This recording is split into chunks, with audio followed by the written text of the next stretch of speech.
1절부터 6절까지 말씀입니다.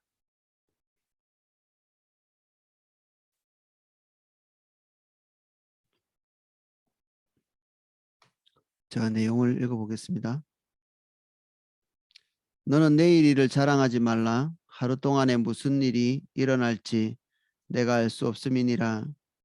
타인이 너를 칭찬하게 하고 내 입으로는 하지 말며 외인이 너를 칭찬하게 하고 내 입술로는 하지 말지니라. 돌은 무겁고 모래도 가볍지 아니하거니와 미련한 자의 분노는 이 둘보다 무거우니라.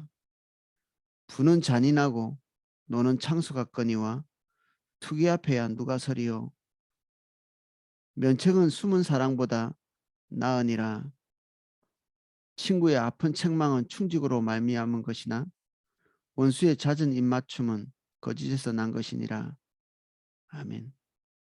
내용을 살펴보겠습니다. 너는 내일 일을 자랑하지 말라. 하루 동안에 무슨 일이 일어날지 내가 알 수 없음이니라. 우리는 확신 없이 뭔가 하지는 않죠. 우리가 최소한 뭔가 이렇게 확신을 가지고 우리의 발을 옮기죠. 아무 확신도 없이 불안하고 두려운데 우리의 발을 걸음을 옮기는 그런 일은 하지 않죠. 이게 근데 문제는 우리가 그 확신을 가질 때까지 심사숙고를 했음에도 불구하고 그 다음 단계에 우리가 기대하는 바가 안 이루어질 때가 많이 있습니다. 우리 다 그런 것들 경험하고요. 어떨 때는 부정적인 것을 예측했는데 긍정적인 것이 올 때도 있고 긍정적인 결과를 예측했는데 부정적인 것이 올 때도 있고 그렇죠. 성경에도 예수님께서 이 말씀을 여러 번 이렇게 비유를 통해서 말씀하신 때가 있습니다. 어떤 사람이 우리의 삶의 본인의 삶의 안정을 위해서 자기의 먹을 것을 창고에 쌓아놨는데 그 다음 단계에 모든 것이 다 끝났고 이제 낙을 누리기만 하면 되는데 하나님께서 그때 그의 영혼을 취하겠다고 말씀하시는 무서운 부분이죠. 그런데 한면에서는 우리가 반대의 것도 있습니다. 우리가 주의 인도를 따라갈 때 희생과 그리고 어려움을 각오하고 우리의 발을 디딜 때가 있거든요. 우리가 가지고 있는 모든 복지에 대해서 어느 정도 단념하고 하나님의 뜻이 옳기 때문에 우리의 불이익이 눈에 뻔히 보이는데도 불구하고 우리가 미래를 부정적인 예측을 하면서 걸을 때가 있죠. 그럴 때가. 그렇게 걷는데 결과적으로 뒤돌아놓고 보면 가장 선하고 아름다운 하나님의 보호가 그 길 위에 있는 그래서 인과관계로 그 딱 이렇게 고정되어 있는 어, 삶이 그렇지 않죠. 인과관계. 우리가 투자한 만큼 딱 결실이 일어나고 우리가 예측한 만큼 딱 오는 것은 우리가 수학 시간에 배우는 것처럼 정답을 딱 이렇게 내는. 근데 하나님의 원리가 세상에 이렇게 어, 퍼져 있죠. 일반 은총 그리고 일반 계시 이렇게 부르는 만륜력의 법칙, 상대성 이론, 양자 역학 뭐 이런 물리학적인 법칙들이 잘 깨어지지 않죠. 우리가 뭐 늘 이렇게 사과가 위에서 밑으로 떨어지지 밑에서 위로 가는 것은 아니니까. 근데 이러한 것들이 깨트려지지 않기 때문에 하나님께서 그 세계에 개입해 들어오지 못하는 것은 아니죠. 하나님은 자신이 만드신 섭리, 자연 법칙들을 깨뜨리지 않으면서도 인간이 살고 있는 그리고 그 자연 법칙 속에 자연스럽게 들고 나십니다. 이게 우리는 이제 철학적으로는 개방 체계 속에 있다 이렇게 얘기하거든요. 세상의 사람들은 폐쇄 체계죠. 규칙대로 그리고 만들어진 대로 그리고 이실론이라고 부르는 교회 안에 있지만 사실 하나님께서 우리의 삶에 개입하신다고 여기지 않는 그러한 그룹의 사람들이 있습니다. 그런 사람들은 하나님께서 세상을 만드시긴 했지만 하나님께서 오셔서 개인의 삶에 개입하신다는 이런 사실은 부정하죠. 그래서 기도하지 않습니다. 근데 우리가 그렇게 고백하지는 않지만 하나님 우리의 삶에 역사하세요라고 말하지만 실제적으로 기도는 하지 않는 그런 사람들도 있습니다. 왜? 하나님의 개입을 그다지 신뢰하지 않기 때문에.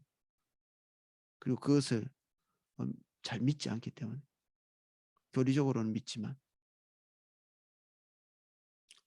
그래서 이 하나님의 개입이 고정되어 있는 이 법칙 속에 들어오면서 고정된 그 법칙 속에서는 이해할 수 없는 일들이 일어나죠. 하나님의 인격적 개입이 우리의 삶에 계속 들고 날고 하면서 우리를 보호하시는 것입니다. 그래서 우리가 기도할 수 있죠. 세상이 하나님께서 만드신 그 자연 법칙 안에서만 딱 이렇게 흘러간다면 우리가 애써서 그 뭔가를 투자하는 것 그것이 고스란히 결실로 와야 되는데 뭐 그게 우리도 뭐 경험하다시피 그게 잘 안 되죠. 항상 우리가 예측한 것이 틀릴 수도 있고요. 옳다 할지라도 그 길을 인도하시는 것은 그 갖춰진 것처럼 보이는 움직이지 않는 법칙 속에 우리가 살고 있는 것 같이 보이지만 그 안에서 자기의 뜻의 모든 것들을 주관하시는 하나님께서 그 결과들을 인도해 가시죠. 경영은 하나님께 있고 결과도 하나님께 있고 오늘 가장 확실한 것은 우리의 투자가 결실할 거라는 이런 정확한 정보가 아니고 인격체이신 하나님의 개입 그리고 인격체이신 주님 진리의 근간이신 예수 그리스도 그분을 의지하는 것입니다. 성령께서 우리의 삶을 주도해 가신다. 이것이 우리의 마음을 가장 편하게 하는 요소가 되시기를 예수님 이름으로 축복합니다. 주님이 우리의 삶에 계신다.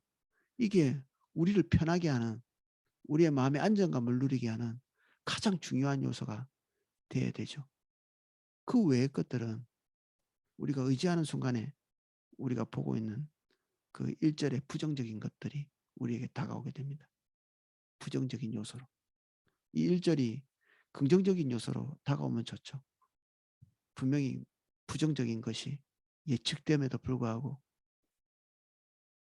우리가 주님의 인도를 따라서 갈 때 긍정적인 어떤 요소들로 열매 맺을 때 네, 정말 이 인생이 달죠. 그런 것들을 경험할 때.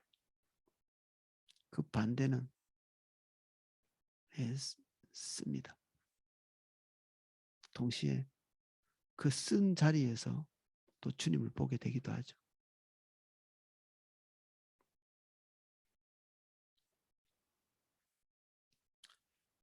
그 잠언처럼 계획 그리고 무책임한 것을 어, 타개하도록 요청하는 성경이 없는 것 같습니다. 그럼에도 불구하고 우리의 계획 그 계획을 세우고 난 이후에 그리고 우리의 에너지를 그 계획 속에 투자하고 난 다음에 하나님을 경외하는 자세로 그 결과의 불확실함을 인정하고 받아들이고 주님의 개입을 기다리는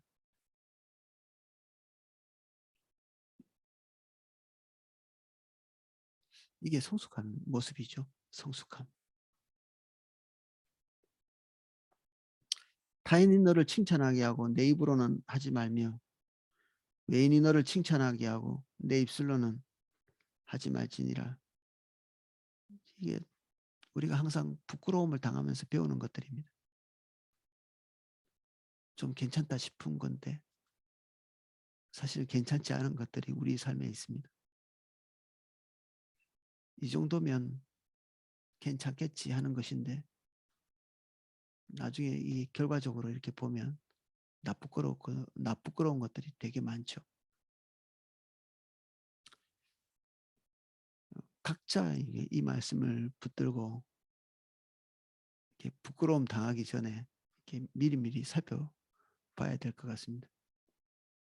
제가 얼마 전에 이렇게 블로그를 요즘 제가 안 올리고 있는데 이 블로그를 이렇게 하면서 한 몇 달 하다 보니까 제가 사진도 찍고 그리고 글도 쓰고 그 잘하고 있는 줄 알았더니 진짜 어떤 분이 크리스마스에 대한 블로그를 올려서 저한테 이렇게 보내줬는데 그 블로그를 보고 나니까 어, 제가 만든 블로그가 너무 난잡하게 보이더라고요. 비교가 이렇게 그제서야 비교가 돼서 블로그를 이제 할 의지가 딱 꺾여 버리더라고요. 그때 이후로 제가 한 몇 주 정도 이게 블로그를 안 하고 있는데 계속해서 이게 실력을 늘려야 될지 그것은 잘 모르겠는데 우리가 우리 스스로 만족해하는 그 결과들이 근데 참 이렇게 부끄럽게 노출될 때가 되게 많습니다. 그래서 우리는 우리 자신에 대해서 객관적이지 않죠. 우리는 열심도 있고 뭐 그래도 이 정도면 우리의 경험치에서는 괜찮은 건데도 어떤 외부적인 그 정보를 가지고 아주 차가운 시선으로 우리를 볼 수 있는 능력이 있는 사람 앞에 설 때는 아, 적나라하게 우리의 모습이 드러날 때가 있습니다.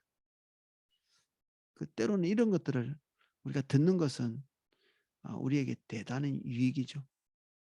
사실 우리는 또 얼굴과 얼굴을 대면에서는 이렇게 자책 같은 걸 책망 같은 걸 잘 하지 못하거든요. 그래서 책을 읽는 거죠.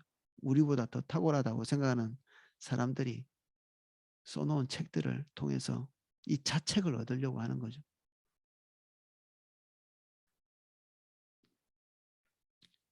그래서 우리는 올바르지 않을 가능성이 항상 내재된 존재이기 때문에 우리 입으로 우리를 평가하는 것은 부끄러움을 당할 가능성이 많습니다. 우리가 스스로 생각하고 있는 신앙 그리고 우리의 마음을 흐뭇하게 하는 요소들 이런 것들이 어, 지금 현재 나중에 부끄러움 당하는 게 아니라 어쩌면 지금 현재 부끄러운 자리에 있을 수 있습니다. 지금 현재. 그런데 우리는 잘 몰라요. 다른 모든 사람들이 아니라고 지금 생각하고 있는데 오늘 우리는 부끄러운 자리에 서 있을 수 있습니다. 잘 가고 있는 것 같은데. 그래서 겸손은 너무 고귀한 가치 아닌가요? 겸손. 너무나 고귀한 가치. 선줄로 할 때 넘어질까 조심하라. 성경이 그렇게 기록하고 있지만 또 하면 한 발 더 나가면 섰다 생각하는 사람은 이미 넘어져 있는 상태인 것 같더라고요. 섰다고 생각하는. 이 정도면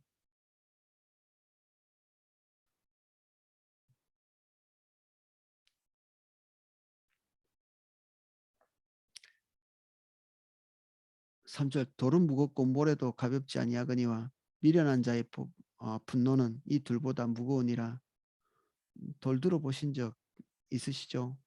모래도 들어본 적 있고 공사판에 가면 제일 사람들이 하기 싫어하는 것이 돌 나르고 모래 나르고 하는 것들 제일 하기 싫어하죠.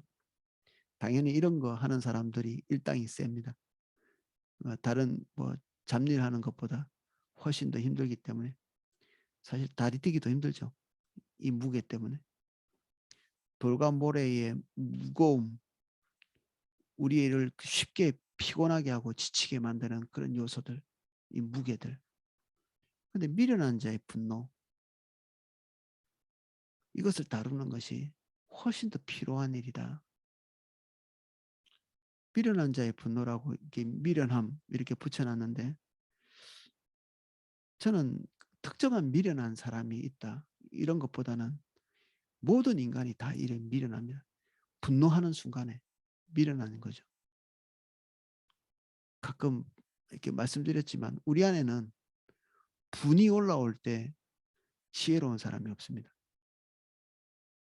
그래서 우리는 기본적으로 미련하기 때문에 분노와 함께 우리 속에 있던 미련함들이 솟구쳐 올라오죠. 죄가 솟구쳐 올라오기도 하고 오직 의로운 분노는 주님뿐이십니다. 예수님도 감정이 있어서 화를 내셨죠. 이렇게 얘기할 수 있는데 그분은 완전한 분이시고 그분이 낸 분, 그분이 감정적으로 격양돼서도 격앙됐지만 상을 뒤집어 엎으시고 누군가를 책망하시고, 그럼에도 불구하고 그 속에 죄와 범죄에 치우치지 아니하시는 예수님이니까 가능한 거죠. 우리는 분노하지 않는 것. 그래서 때때로는 분노한 성도님들과 같이 대면할 때가 있습니다. 굉장한 피로감을 느낍니다. 뭐 저에 대해서 분노 안 한다 할지라도 어떤 상대에 대해서, 그리고 교회에 대해서, 그리고 어떤 특정한 그 사건에 대해서 분노한 상태로 있을 때 대체로 올바른 기준 안에 서 있지 않습니다. 분노하는 그 순간 저도 뭐 사실은 답이 없는 경우도 있습니다. 그분이 분노하는 것에 대한 이해가 되거든요. 아, 화낼만 하시다. 화낼만 하시다. 그래서 때로는 맞장구 치고 오기도 하고. 근데 때로는 집에 돌아올 때 맞장구 칠 일이 아니었다는 걸 그때 알 때도 있고요. 그리고 그 순간에 하나님께 기도할 때 그 분노가 올바르지 않았다는 사실을 알려주실 때도 있고 그렇습니다. 하나님께 우리의 사건과 그 우리가 보고 있는 모든 그 세계를 재해석해 주실 때까지는 우리의 미련한 마음이 벗겨지지 않죠. 주님께 들고 나가서 우리가 가지고 있는 생각들을 재해석해 주시기 전까지는 미련함이 벗겨지지가 않습니다. 우리의 관점 자체가 미련합니다. 우리는 객관성이 없다고 반복해서 강조하고 있는데 우리는 객관적이지 않습니다. 다른 사람의 평가가 그나마 객관적이죠. 우리는 팔이 안으로 굽는 사람이기 때문에 우리 중심적으로 모든 것을 사고하고 생각하거든요. 근데 하나님의 섭리 안에서 모든 것들을 이해하는 것은 한 달이 건너죠. 그래서 객관적이지 않습니다. 그나마 우리와 이해관계를 달리하는 어떤 다른 사람들이 객관적입니다. 그런데 그것조차도 다 올바르다고 볼 수 없죠. 그래서 성경은 우리에게 사람의 평가를 이렇게 기대하지 말도록 요청하고 있습니다. 사람들이 우리를 인정한다고 또 그게 다 옳은 것도 아니고, 사람들이 우리에게 부정적인 평가를 내린다고 우리가 가고 있던 길을 돌이켜야 되지 않을 수도 있습니다. 주님의 평가만을 소중히 여기는 것, 그것 외에는 우리 마음속에 우리의 길을 좌우할 수 있는 것이 없는 것이 제일 좋죠. 주님의 평가. 그것이 우리의 미련을 꺾는 유일한 길. 때로는 타인의 평가를 받아서라도 우리를 꺾는 것은 그 최악은 면할 수 있는 방법입니다. 책을 통해서나 다른 사람을 통해서나. 근데 어떨 때는 또 자존심 때문에 책을 많이 읽게 되기도 하는 것 같아요. 사람으로부터 들으면 창피하잖아요. 우리가 올바르지 않다는 사실을 지적당하면 부끄럽죠. 책이 우리를 욕하지는 않으니까. 그래서 독서는 뭐 여러모로 유익한 것들이 있는 것 같습니다.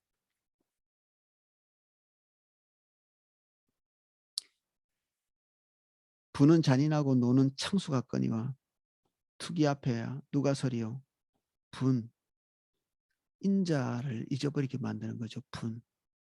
분할 때는 성령에 도취된다기보다는 악령에 도취됩니다. 육신적인 최고의 그 에너지를 낼 수 있기도 합니다. 무섭죠. 화내는 사람 무섭습니다. 그래서 옛날 그 영화 같은 데 보면 전쟁하기 전에 적에 대해서 분노를 일으킬 수 있도록 많이 이렇게 조작을 하죠. 병사들이 적에 대한 적개심, 분노를 최대치로 이렇게 끌어올리기 위해서 북도 치고요. 그리고 연설도 하고 뭐 그렇게 하죠. 때로는 그 분노를 끌어오르게 하기 위해서 일부러 그 우리 계백 장군하고 이렇게 신라하고 이렇게 전쟁할 때 그 어린 그 화랑들을 내보내 가지고 일부러 죽게 만들었어. 이 병사들이 보는 데서 이 그 귀족들의 자녀들이 가서 이렇게 죽도록 싸우다가 그 죽을 게 뻔한데도 그런 걸 통해서 분노를 조작해서 이렇게 일으키는 것입니다. 하나 될 수 있게 특정한 영역에서 판단력이 사라져 버리거든요. 분노가 분노는 이성이 잘 없죠. 그래서 분노 속에서 판단하는 것들은 거의 잘못된 것들이 많습니다. 올바르지 않습니다. 우리의 분노는 그렇습니다. 그래서 그 정치인들은 어, 그들의 그 행정, 그들이 추구하고 있는 것에 너무 지나치게 어, 백성들이 관심을 갖지 못하도록 백성들의 분노나 어떤 관심사들을 다른 곳으로 이렇게 돌리는,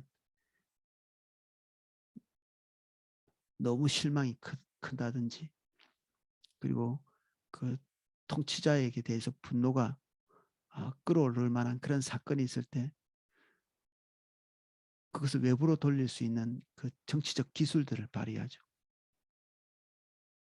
토요토미 히데요시가 그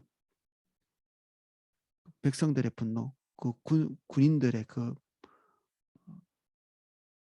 일거리가 없는 그런 상황에 봉착하니까 그들이 가지고 있는 군사력을 외부로 돌리고, 그들이 가지고 있는 분노를 외부로 돌리기 위해서 임진왜란을 일으킨다든지, 우리나라도 일본을 적대시하는 이런 기술, 그리고 또는 주적을 만들죠. 또 누가 우리의 적인가, 이게 있어야 국민들의 마음이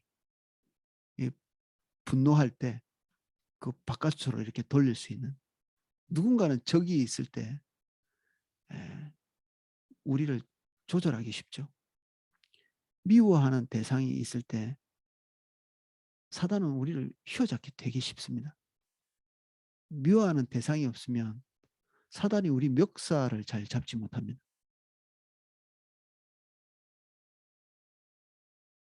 어떤 사람을 미워할 때 미움이라고 하는 사단이 앉아있기 쉬운 그런 감정적 상태가 우리에게 와서 다 고착화가 됩니다. 이렇게 누군가를 미워한다고 생각할지 모르겠는데 미움 자체가 우리에게 들어와서 이 또가리를 틀고 있는 것이죠.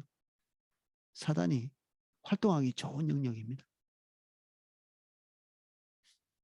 그래서 당연히 누군가를 미워해야 되고, 어떤 민족, 뭐 당연히 일본이나 뭐 북한이나 뭐 우리하고 어떤 상대적인 관계에 있는 어떤 존재들을 미워해야 된다고 말해도 속지 마십시오. 이게 다 우리의 마음을 훔쳐가기 위한 그런 길이고, 예수님은 원수도 사랑하라고 말씀했는데 우리야 일면식도 없는 사람하고 뭐하러 미움을 가지겠습니까? 분노가 우리를 사로잡지 못하도록 하나님 앞에 늘 이게 마음을 청결하게 하는 것. 노는 창수 같다. 한 단계 더 간 거면 뭐 그냥 걷잡을 수 없는, 분노는 그래도 제어할 수 있는 어떤 그 영역에 있고요. 이것이 한 단계 더 높아지면 격노, 격분, 노 이렇게 되는데, 여기는 완전히 사단의 손에 그냥 사로잡히는 것입니다. 그냥 쏟아져 나오는데도 스톱이 되지 않는, 여기까지 가지 않도록 훈련해야 되죠. 눈에 보이는 게 없다, 뭐 이런 표현 쓰시죠. 여기에 우리의 감정을 그대로 방치하면 이게 득이 되는지 실이 되는지도 판단력이 흐려지고 완전히 여기에 자기를 내맡기게 됩니다. 술 마신 사람이나 진배 없이 자기를 통제하지 못하는 지경까지 가게 됩니다. 여기까지 가면. 그래, 은밀하게 분을 가지고 있을 때 우리 안에 성령의 임재가 식거든요. 하나님의 임재가 거쳐요. 그때 빨리 돌아봐야 됩니다. 하나님의 임재가 미세하게 거칠 때, 하나님께서 우리에게 은밀하게 말씀하고 계실 때, 그때 이런 감정들을 빨리 처리해야 됩니다. 아니면 한 단계 더, 또 한 단계 더 나가면, 그리고 분쟁하는 것도 한 단계 들어가면 그 다음 단계 미끄러져서 다시 거꾸로 나오지 못합니다. 침묵하는 것이 도움이 되죠. 이럴 때. 물리력을 가지고 침묵하는 것. 물리적인 힘으로. 투기 앞에야 누가 서리요. 투기, 질투, 이것이 최상급이라고 이렇게 되어 있죠. 자기의 개인적인 모든 신뢰, 기대를 다 이렇게 쏟아놓은 어떤 대상이 배반하는 거죠. 자기의 기대하는 바가 다 엎어진 상태. 이건 주로 배우자에 대한 열심이죠.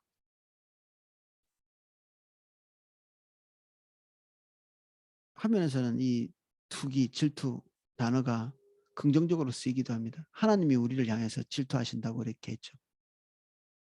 근데 이 질투는 항상 두 가지 성질이 있습니다. 우리와 하나님과의 관계 안에서 작용하는 이 질투의 감정은 하나님도 가지고 계시는 건데, 우리를 끝까지 놓치지 않고 붙들고 계시고 아들을 내어주실 만큼 집요한, 두려울 만한 사랑이죠. 반면에 이 기대에서 어긋나는 순간에, 이거 뭐 하나밖에 없습니다. 이 기대를 어긋나는 것은 다른 대상을 사랑하는 거죠. 에로스의 관계에서 주로 일어나는 일이고, 에로스의 특징은 다른 사람과 다른 사랑, 다른 관계와 다르게 한 대상을 사랑하고 나면 다른 대상을 사랑할 수 없는 지극히 배타적인 상태가 되는, 한 아내를 사랑하고 한 남편을 사랑하게 되어 있는데 다른 대상을 사랑하는 순간 이미 그것은 음란이 되고 에로스가 아니게 되는 거죠. 그것을 벗어나고 다른 대상을 이렇게 사랑하게 되면 방법이 없습니다. 분노도 깔아앉을 수 있고, 노도 뭐 이게 폭발하고 나고 어느 상황이 종료되고 나면 불길이 꺼지듯이 꺼지거든요. 근데 투기, 질투는 상대방이 다 파괴돼야, 죽어야 끝납니다. 하나님과 우리 사이에 이런 것들이 작용합니다. 바람피는 대상이 죽을 때까지 우리를 다루실 수 있습니다. 하나님께서. 1번이 되는 것을 용납하지 못하죠. 주님은 우리의 마음이 항상 주님 안에 들어가서 주님을 1번 삼기를 원하십니다. 유일한 대상이 되기를 원하시죠. 모든 것을 다 주실 수 있지만, 모든 것을 다 주기를 원하시지만 그 어떤 것도 하나님의 자리에 서는 것을 용납하지 않습니다. 우리가 부부 관계 안에서 이해하시면 이해가 쉬울 겁니다. 뭐 아내를 위해서, 남편을 위해서 못 해줄 게 있습니까? 다 내 것이 다 아내 거고 아내 것이 다 내 것이 되는 것이 부부 관계인데, 그 무엇이든지 간에 상대방이 나 외의 다른 존재를 일본에 두면, 그것이 인격체든 인격체가 아니든지 간에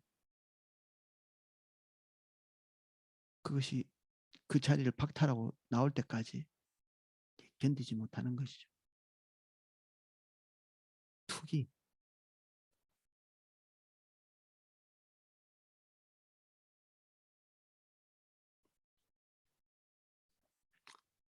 면책은 숨은 사랑보다 나으니라.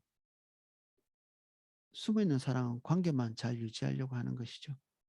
관계만. 좋은 관계.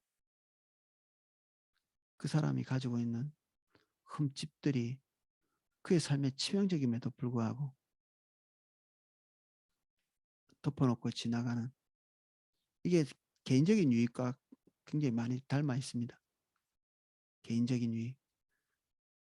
상대방이 가지고 있는 그 치명적인 어떤 부분들이 보임에도 불구하고 나 개인적인 유익과 연결돼 있을 때 그것을 건드리지 않고 그냥 넘어가는, 때로는 뭐 이것저것 지적하는 것이 올바르다고 볼 수는 없죠. 이 숨은 사랑이라고 하는 것은 진짜 사랑은 아니죠. 이게 우리가 말하고 있는 뭐 아주 이렇게 말하지 않는 은밀하고 그 내재적인 사랑, 이거를 얘기하는 것이 아니라 사욕이 포함되어 있는 사랑입니다. 눈에 보이는 좋은 관계를 유지하려고 하는. 6절 친구의 아픈 책망은 충직으로 말미암는 것이나 원수의 잦은 입맞춤은 거짓에서 난 것이니라. 잦은 입맞춤, 이게 가장 친밀한 관계를 표현하는 것인데 우리 문화에서는 이런 것들 잘 하지 않는데, 이거 말고 우리가 친한 관계에서 할 수 있는 것, 그런 행동이 친한 관계에서만 일어나는 게 아니라 친한 관계를 유지하기 위해서 그런 행동을 하기도 하죠. 반복해서 칭찬을 하기도 하고 애정을 표현하기도 하고 걱정해주는 말하고, 뭐 그것이 어떤 형태로 드러나든지 간에 다 여기 입맞춤에 해당할 수 있습니다.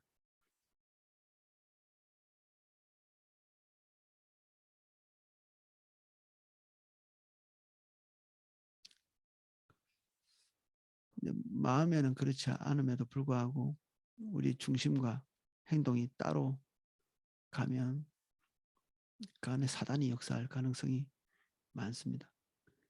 마음과 행동이 달라진다. 진실함을 잃어버리는 건데,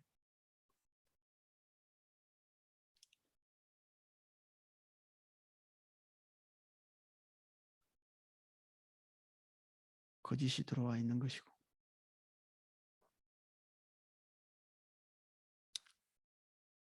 그래서 성령께서 이 모든 것을 우리에게 적절한 위치를 잡을 수 있도록 한 사람 한 사람 대할 때마다 살얼음판 같은 느낌을 가질 때가 있습니다. 살얼음판. 함부로 적질하고 그리고 꼬집어내고 독설을 날리고 좀 이렇게 하라는 얘기가 아니죠. 그 나의 사사로운 이익, 그리고 편리함, 관계, 이런 것들 때문에 그냥 달달한 말만 입에 달고 사는, 그것도 올바르지 않고,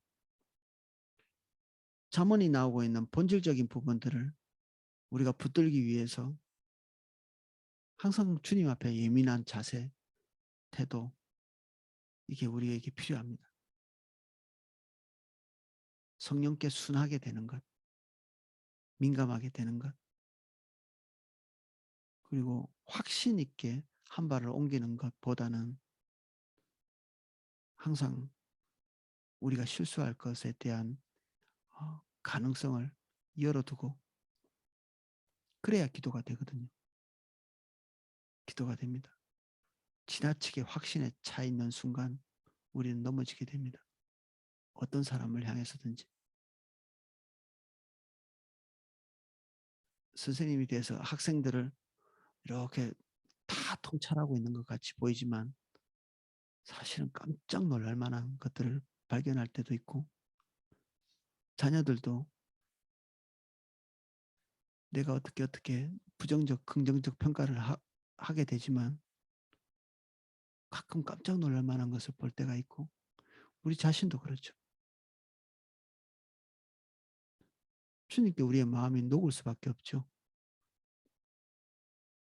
주님이 우리에게 통찰력을 주시고, 이 잠언은 항상 이 상반된 것들을 계속 우리에게 말씀하고 있습니다.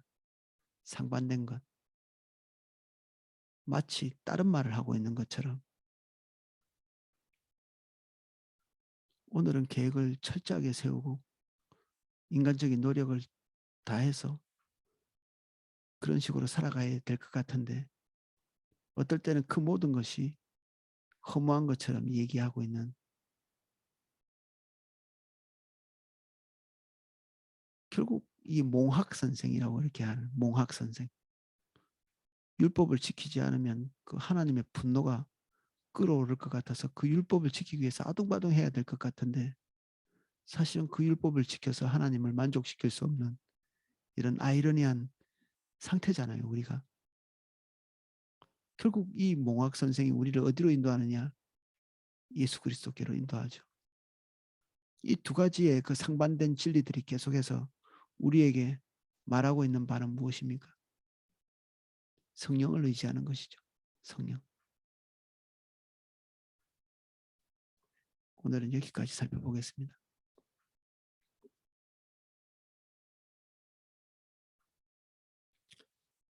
때로는 성경이 이런 말을 하고 때로는 성경이 저런 말을 할 때 때때로 우리는 당혹감을 느낍니다. 동시에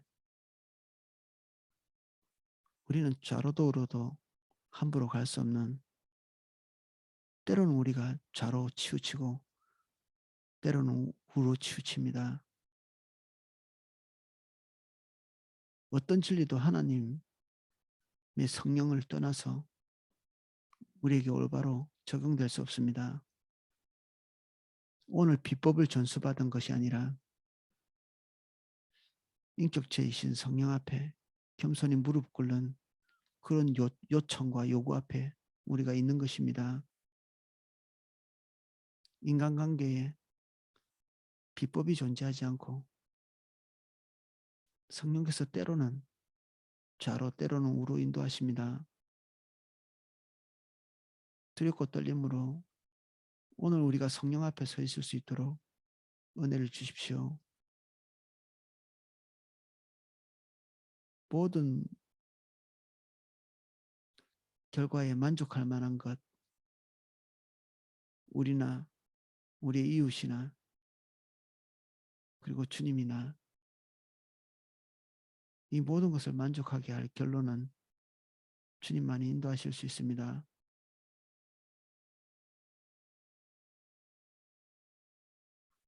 오늘 우리가 두렵고 떨림을 상실하지 않도록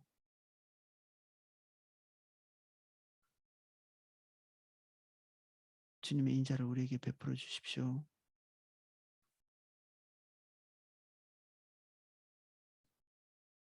일말의 거짓된 것도 우리를 틈타지 못하게 해 주십시오. 겉과 속이 다르지 않게 해 주십시오.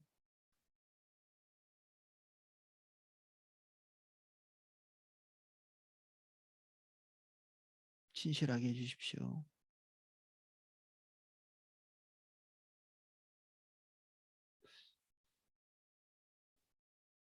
예수님 이름으로 기도합니다. 아멘. 예, 제가 기도하실 수 있도록 음악을 방송해 드리겠습니다.